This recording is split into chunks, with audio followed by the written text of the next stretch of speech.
دا یو مهم نصیحت چې موږ او تاسو د خپل د ژوند او د ژوندۍ هدف مقصد هغه څه وګرځو، هغه آخرت وګرځو چې د آخرت ژوند زموږ دا مزیدار شي او دا خپل او دې لپاره کار وکړو، دې لپاره مهنت په دې کې د یو بل سره سیالي وکړو چې راځي خپل آخرت موږ ځان له ښایسته کوو. زه غواړم چې د دې بل نه د آخرت په مسله کې، د قبر په مسله کې، د جنت په ګټلو کې اوچته درجو کې زه باید د دې نه مخکې شم. د مسلمانانو ټولنه کې باید په دې خبره کې د یو بل سره مسابقه چې زه د دې نه د نیکۍ په کارونو کې وړاندې شم، مخکې شم.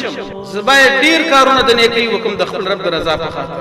په دې کې باید موږ د یو بل سره سیالي وکړو. دا ټولنه داسې جوړه شي، ټولنه داسې باید جوړه شي د مسلمانانو. په دې ټولنه کې د مسلمانانو ایمان والو د هغوی د یو بل سره سیالي او مسابقه مقابله د یو بل نه مخکې کېدل په څه کې وشي؟ د رب د رضا کې وشي چې خپل رب زه د الله رب د خپل ځان نه راضي کوم، رب د ما نه راضي شي. داسې ټولنه جوړېدل دا به ډېر وخت غواړي. لکه څنګه چې د دې ټولنې یو مثال هغه د صحابه کرامو ټولنه وه چې هغوی هر یو په دې خبره کې مسابقه وه او الله د موږ نه دقه غواړي.